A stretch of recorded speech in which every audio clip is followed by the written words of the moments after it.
We now find the local maximum and local minimum of this function f of x using the first derivative test. So in first derivative test, we have to first find the critical numbers for this function by finding the derivative of the function and setting up equal to 0. So that will give us the critical numbers. And using those critical numbers, we have to prepare a sign chart. And then we can determine the local maximum and local minimum based on the sign chart of the first derivative. So let's start to do the derivative of this function. I'm going to differentiate f of x with respect to x on both sides. So differentiation of f of x is f prime of x.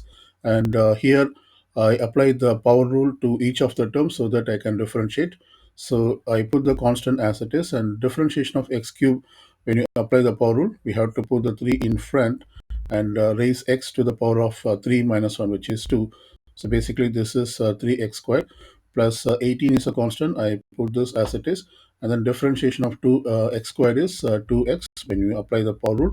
Similarly, negative 30, differentiation of x is 1, and then we have the plus 6, which is a constant, so it becomes 0 when you differentiate. Now let's simplify this. So we get f prime of x equals, we can multiply this number, so this becomes negative 6x squared plus 18 times of 2 is 2x is 36x minus 30. So now to find the critical numbers, we have to set up this equation and determine the x values. That is, we have to set up first derivative equals 0. So let's do that. I'm going to replace f prime of x equals 0. So therefore this becomes 0 equals negative 6x squared plus 36x minus 30. In fact, I can factor negative 6 on the right side. So when I do that, I get negative 6 x squared minus of 6x plus 5, and this equals 0. Now we can solve for x from this equation.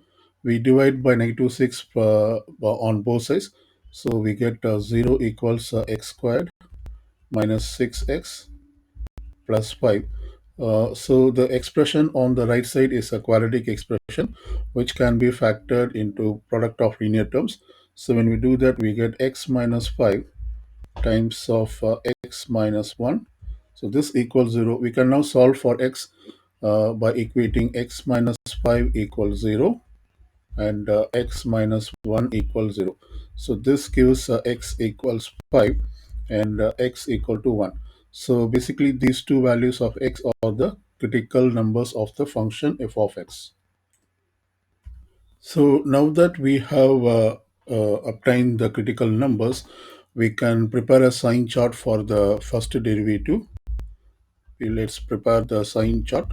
So first I'm going to create a number line and put those critical numbers. We have critical number at x equal to 1 as well as x equal to 5. So basically we are preparing a sign chart for the first derivative. So let me get the expression for the first derivative. Basically we can utilize this as well as we can write down this in the factor form, which will be easy for us to determine the or prepare the sign chart. So we have f prime of x equals negative 6x squared plus 36x minus 30. I'm going to utilize the factor form. So when I factor it, I get negative 6 times of x minus 5 times of x minus 1. So let's prepare the sign chart. So around x equal to 1, to the left of x equal to 1, we can take any random values. Let me take x equal to 0 and replace into this first derivative. All that we need to know is we need to know only the sign of this f prime of x. So when you put x equal to 0, this becomes negative 6 times of 0 minus 5 times of 0 minus 1. So basically this is negative 6 times of 0 minus 5 is minus 5, 0 minus 1 is minus 1. So we have product of three negative numbers, so it's basically a negative quantity. So we only need to know whether it is positive or negative. We don't need to multiply and get the numericals. So it's basically negative to the left of x equal to 1. Now let's take to the right of x equal to 1 or to the left of the x equal to 5. So let me take x equal to 2 and plug it into the first derivative. So I'm going to plug in x equal to 2 into this equation. So therefore this becomes, we have negative 6 times of 2 minus 5 is negative 3, and then 2 minus 1 is positive 1. So we have product of two negative numbers which becomes positive. So x equal to 2, it is positive, which means between 1 to 5 it is positive, that the first derivative is positive. And now we can plug in x equal to 6, which is lying on the right of the x equal to 5. This is another critical number, so let's do that. So I'm going to plug in x equal to 6 into the equation. That is, this becomes negative 6 times of 6 minus 5 is positive 1, and 6 minus 1 is positive 5. So we just have a negative quantity, that is, this is becoming negative. So basically, this is the sign chart that we have prepared for the first derivative. Now, using this sign chart, we can easily determine which point is local maximum and local minimum. So here, to the left of x equal to 1, the first derivative is negative, which means we can draw the curve or the graph of f derivative of x like this. And at x equal to 1, it is becoming 0. It is flat, which is a horizontal tangent. And then afterwards, it is increasing, that is, it is positive. So we draw it like this, and at x equal to 1, it is once again it is 0. So it is becoming like a flat. And then after x equal to 5, it is negative. So this comes out like this, and clearly we can see that this is something like kind of like this, which means this is a point of local minimum. So at x equal to 1, we can see that it is a local minimum. And now at x equal to 5, it is going up, becoming 0, and then coming down. So it is kind of this graph. So which means at x equal to 5, it is a local maximum.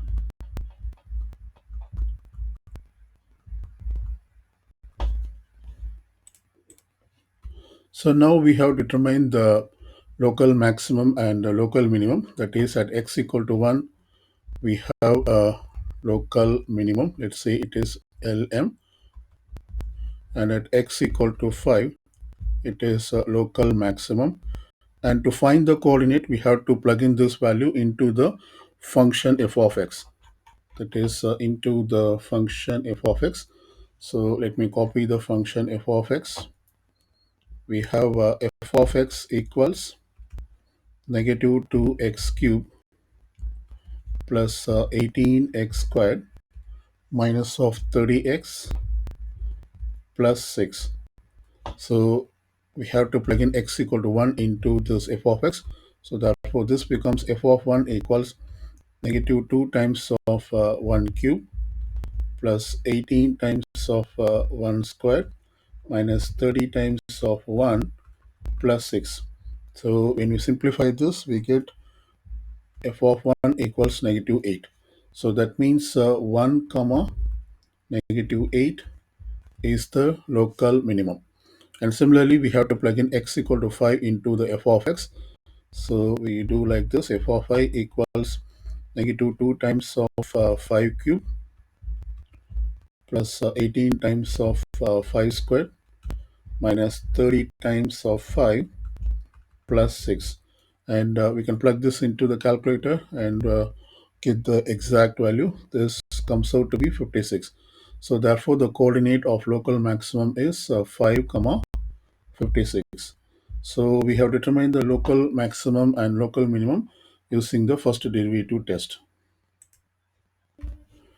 Let's now find the local maximum and the local minimum using the second derivative test. So in second derivative test, we have to once again find the critical number by differentiating the f of x with respect to x. That is, we have to find the first derivative, set it up equal to 0, and find the values of x. So we already got the critical numbers using the first derivative test. So let's utilize this, and we have to find the second derivative of f of x. So let me differentiate this f prime of x.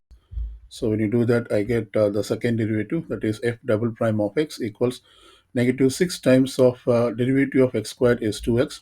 So this becomes negative 6 times of 2x plus 36 times of derivative of x is 1. So basically this is equal to negative 12x plus 36. So we got the second derivative, and all that we have to do to determine the local maximum or local minimum is we take this critical numbers, plug it into this second derivative, and when it comes positive, that is greater than 0, it is considered to be local minimum. And when it comes negative, it is considered to be local maximum. So let's do that.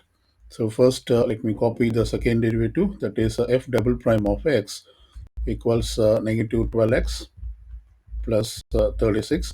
Now let me take the critical numbers. First, I plug in x equal to 1 into the second derivative. So when I do that, I get negative 12 times of 1 plus 36. So this is basically a positive, because 36 minus 12 is positive 24, and this is greater than 0. So according to this, it is a point of local minimum. So at x equal to 1, we are getting local minimum. Now let's consider another critical number, that is x equal to 5. Plug it into f double prime of x. So we will be getting negative 12 times of 5 plus 36. And this equals negative 12 times of 5 is negative 60 plus 36. So negative 60 plus 36 is negative 24, which is less than 0.